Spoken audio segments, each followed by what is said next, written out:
शहर के रास्ते हाईवे से लगा एक गांव था।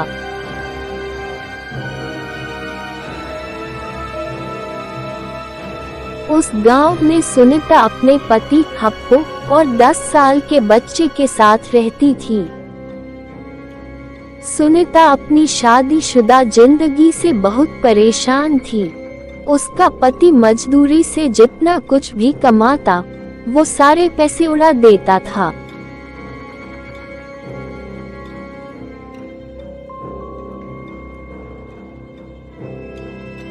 एक दिन दोपहर को सुनीता रसोई में खाना बनाने के लिए कुछ देख रही थी। सुनीता, इस डिब्बे में तो कुछ नहीं है। अब तो दाल चावल भी नहीं बचा। आज मैं खाने में क्या बनाऊंगी? तभी कन्नू घर लौट आया और अपनी माँ को देखकर बोला, कन्नू, माँ, बड़ी जोर की भूख लगी है, खाने को कुछ दो ना। सुनीता, बेटा, मैं अभी कुछ बनाती हूँ, तब तक हाथ मुंह धोकर आ जा। कन्नू के जाने के बाद सुनीता सर पकड़कर बैठ गई। सुनीता, हे भगवान, मेरा तो सर चकरा रहा है। मैं तो भूखी रह लूंगी, लेकिन कन्नू को कैसे भूखा रख सकती हूँ?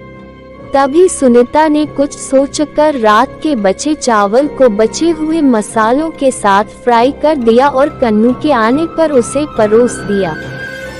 सुनीता मन में, ऐसा कब तक चलता रहेगा?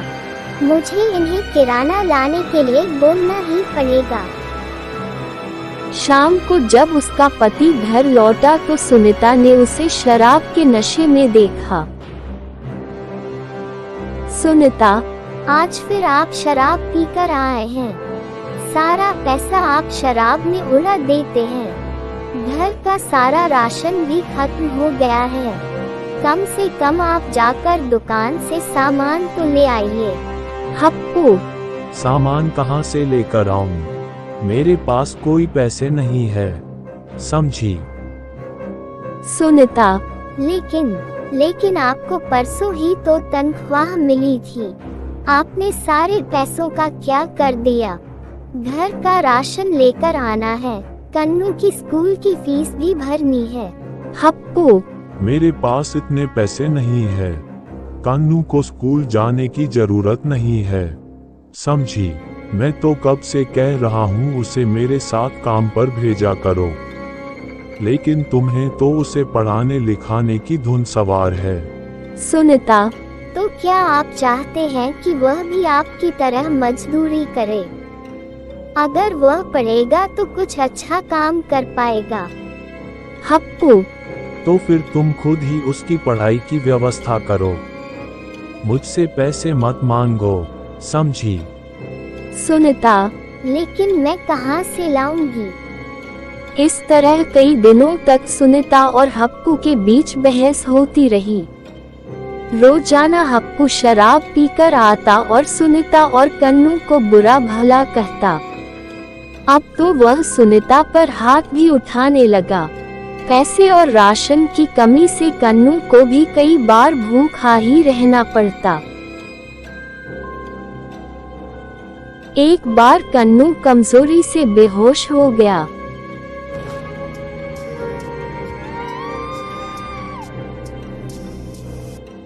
उस दिन तंग आकर सुनीता ने घर छोड़कर जाने का फैसला कर लिया और अपनी बहन रमा के पास जाकर कुछ मदद लेने की सोची।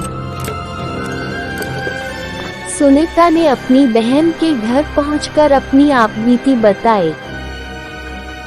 सुनीता, कुछ भी करो दीदी, मुझे तो बस कन्नू की स्कूल की फीस और कन्नू के 2 वक्त का खाना चाहिए। मैं कुछ भी करने को तैयार हूँ। रमा, सुनीता, तूने उस शराबी को छोड़कर अच्छा ही किया। तू चिंता मत कर, तेरे जीजा जी का रेस्टोरेंट है, वो तुझे कोई ना कोई काम दे ही देंगे। राहुल, रमा का पति। सुनीता, तुम कुछ वक्त के लिए यही रह सकती हो। मैं तुम्हें रेस्टोरेंट में काम दे दूंगा और उस काम की पगार भी दूंगा, ठीक है? सुनीता, मैं यहाँ रहकर आप पर बोझ नहीं बनना चाहती।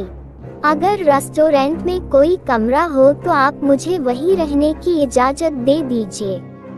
बदले में मैं रात में सफाई भी कर दूंगी और वहाँ पहरा भी होता रहेगा। राहुल सुनीता की बात मान लेता है और दोनों को रेस्टोरेंट के कमरे में रहने की इजाजत दे देता है। सुनीता वहाँ काम करने लगती है। एक दिन रेस्टोरेंट का रसोइया बहुत बीमार पड़ गया और उसकी जगह राहुल को तुरंत कोई दूसरा नया रसोइया नहीं मिल रहा था। तब सुनीता राहुल को परेशान देखकर बोली, सुनीता, जीजा जी, अगर आपको कोई परेशानी ना हो तो आज का खाना मैं तैयार कर देती हूँ। राहुल के पास कोई चारा नहीं था और ग्राहक के आने का वक्त हो चुका था। राहुल ने सुनीता को खाना तैयार करने के लिए कह दिया। रेस्टोरेंट में 4 आदमी एक टेबल पर आकर बैठे। राहुल उनका ऑर्डर लेने गया। आदमी, भैया 1 प्लेट कढ़ाई पनीर, 15 रोटियां, दाल मखनी और बाद में 1 प्लेट चावल ले आना। ठीक है। राहुल ऑर्डर लेकर झुमरी को खाना तैयार करने के लिए बोलता है। थोड़ी ही देर में वेटर उनके सामने खाना लगा देता है। खाने का पहला निवाला खाते ही उस आदमी ने कहा, अरे वाह राहुल भाई, आज आपके खाने की बात ही अलग है। वाह, क्या लजीज स्वाद है भैया, वाह। आहा, हाँ भैया, पनीर की सब्जी तो बहुत ही लाजवाब है भैया, वाह। आहा। राहुल ये सुनकर बहुत खुश हुआ। उसने अंदर जाकर सुनीता से उसके काम की तारीफ की। राहुल, वाह सुनीता, तुम तो सच में छुपा रुस्तम निकली। क्या खाना बनाया है। ग्राहक बहुत खुश थे। बहुत बढ़िया, बहुत बढ़िया। सुनीता, बस दिल से बनाया जीजा जी, उन्हें अच्छा लगा, बड़ी अच्छी बात है। उस दिन हर ग्राहक ने खाने के टेस्ट की बड़ी तारीफ की। तब सुनीता को अपने ऊपर आत्मविश्वास आया कि वह खुद भी कोई अच्छा काम कर सकती है। रात में राहुल ने खुश होकर सुनीता को बोनस भी दिया। 6 महीने में सुनीता ने इतना पैसा जमा कर लिया कि वह खुद भी एक छोटा सा काम शुरू कर सके। उसने एक दिन राहुल से कहा, सुनीता, जीजा जी, अब मैं खुद अपना छोटा सा ढाबा खोलना चाहती हूँ। कन्नू भी बड़ा हो रहा है और मैं उसे आगे पढ़ाई के लिए शहर भेजना चाहती हूँ। राहुल, ये तो बड़ी अच्छी बात है कि तुम कन्नू को खूब पढ़ाना चाहती हो, लेकिन ढाबा खोलने के लिए एक अच्छी जगह की भी जरूरत होगी। मैं इस मामले में जरूर तुम्हारी मदद करूंगा, ठीक है? सुनीता, जीजा जी, आपने और रमा दीदी ने मुझ पर जो एहसान किया है उसे मैं कभी नहीं भूलूंगी। कुछ ही दिनों में राहुल ने एक छोटी सी जगह किराए पर सुनीता को दिला दी और तब से चल पड़ा झुमरी का ढाबा। सुनीता के खाने के स्वाद की महक धीरे धीरे बढ़ती ही जा रही थी। वहां से आने जाने वाले अक्सर उसके ढाबे में खाना खाते। वाह झुमरी, बड़ा बढ़िया खाना बनाती हो तुम तो। और साफ सफाई भी पूरी रखती हो, बहुत अच्छे। धन्यवाद आपका। सुनीता के ढाबे के पास फास्ट फूड के 2-3 ठेलों के मालिकों को परेशानी होने लगी, क्योंकि अब उनके ग्राहक भी सुनीता के ढाबे पर जाने लगे थे और उनकी कमाई पहले की तरह न होकर कम हो गई। वह तीनों ही शाम साथ बैठकर चर्चा कर रहे थे। पहला ठेली वाला, अरे भाई, जब से यह सुनीता का ढाबा खुला है बहुत नुकसान होने लगा है भाई। दूसरा औरत, हाँ चाचा जी, आजकल मेरे ठेले पर कोई नहीं आता। तीसरा, इस सुनीता के ढाबे का कुछ तो करना पड़ेगा भैया, वरना हमारा तो धंधा ही चौपट हो जाएगा। दूसरा औरत। मैं कहती हूँ कि मेरे पास एक तरकीब है। वह तीनों धीरे धीरे बातें करते हुए सुनीता के ढाबे को लेकर प्लान बनाते हैं।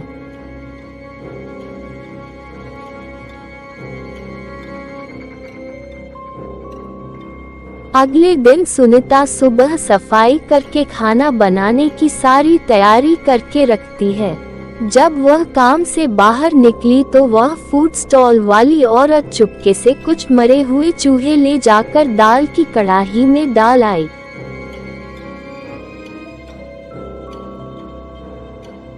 कन्नू ने ये सब खिड़की से देख लिया और सब कुछ जाकर अपनी माँ सुनीता को जाकर बता दिया। कन्नू, माँ, वो ठेले वाली आंटी ने मरा हुआ चूहा दाल के पतीले में डाल दिया। क्या सच में? अरे, ये लोग किसी को आराम से 2 पैसे कमाते हुए भी नहीं देख सकते। सुनीता फिर से नई दाल पकाती है। सुनीता अब इन तीनों से सतर्क हो चुकी थी, जिसकी वजह से उन तीनों को भी कोई नया मौका नहीं मिल पा रहा था। एक दिन तंग आकर वह औरत बाकी दोनों से कहती है, औरत, क्यों ना इस सुनीता का ढाबा ही जला दिया जाए? नहीं नहीं, किसी की जान को नुकसान हुआ तो ना बाबा ना, ऐसा काम नहीं करूँगा। मुझे तो ये सुझाव अच्छा लगा। इसका ढाबा जड़ से मिट जाएगा और हमारा काम दोबारा अच्छा चलने लगेगा। उस रात वह दोनों चुपके से जाकर सुनीता के ढाबे के आसपास मिट्टी का तेल छिड़कने लगे। औरत, आज रात इस सुनीता का ढाबा का खेल खत्म हो जाएगा। तभी गलती से उससे एक सामान गिर गया और सुनीता की आंख खुल गई। सुनीता बड़ी सावधानी से खिड़की से सब कुछ देख लेती है और सारा माजरा समझ जाती है। इससे पहले कि वह लोग आग लगाते, सुनीता वहां पहुंच गई। उसे देखकर वे दोनों बड़ा घबरा गए। सुनीता, मैं इतने दिनों से आप सभी लोगों की उल्टी सीधी हरकतें बर्दाश्त कर रही थी, लेकिन अब तो आप लोगों ने हद ही पार कर दी। आप यहाँ आग लगाने चले आए और यह भी नहीं सोचा कि मैं और मेरा बेटा यही अंदर होंगे। आप लोग अपना उल्लू सीधा करने के लिए किसी की जान लेने पर उतारू हो गए। क्यों राधा, तुम्हारी भी तो मेरे बेटे के बराबर की बेटी है ना? तुम्हारी बेटी और तुम्हारे साथ कोई ऐसा करे तो? ये सुनकर उस औरत और आदमी ने सर झुका लिया। अगर मेरे ढाबे से आपके ग्राहकों की कमी हुई है तो मेरे काम को खराब करने के बजाय आप लोगों को अपने काम को अच्छा करना चाहिए। किसी के नुकसान में अपना फायदा नहीं देखना चाहिए। आज एक बार फिर मैं आप लोगों को यहाँ से जाने दे रही हूँ, लेकिन अगर आपने कुछ करने की कोशिश की तो मैं पुलिस में शिकायत दर्ज कराऊंगी।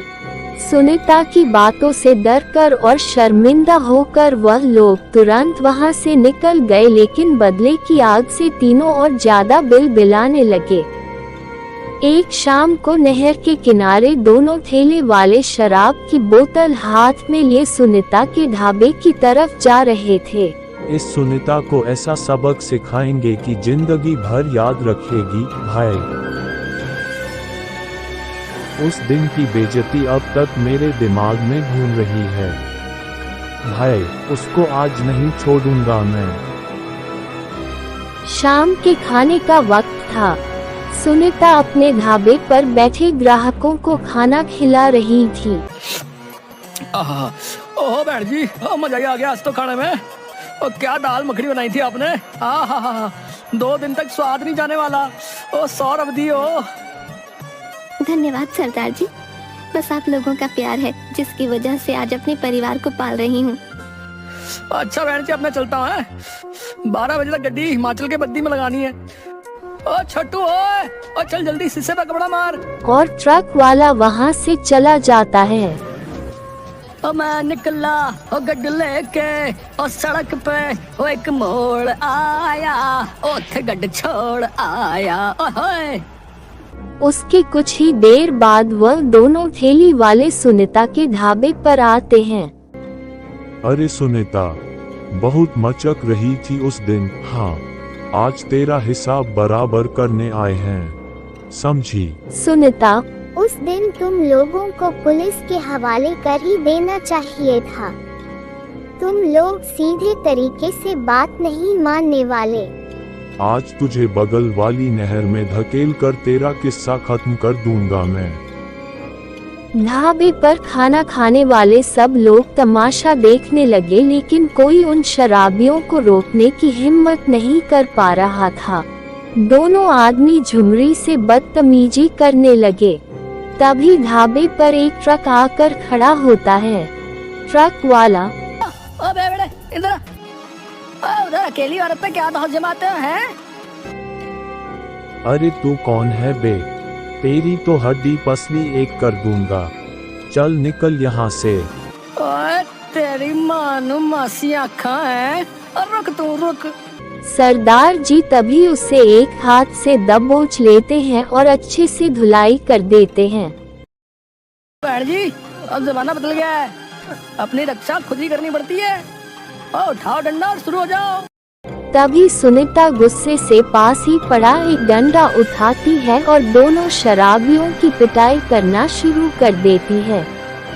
पहला आदमी पिटते हुए, अरे बचाओ भाइयों, कोई तो बचाओ, छोड़ दो मुझे, माफ कर दो। तभी वहां पुलिस आ जाती है और दोनों शराबियों को गिरफ्तार कर लेती है। आओ जी, इंस्पेक्टर साहब, और ले जाओ इन्हें और बाकी की खातिरदारी थाने में करो इनकी। अरे चल, अरे थाने को बहुत गर्मी चढ़ी है, हैं? ले चल इनको, आज जरा आन मिलो सजना करते हैं इनके साथ। ओ बहन जी, और ये तो अच्छा हुआ कि मैं अपना लठ यहीं भूल गया था और 100 से लेने वापस आ गया, नहीं तो न जाने क्या नर्त हो जाता।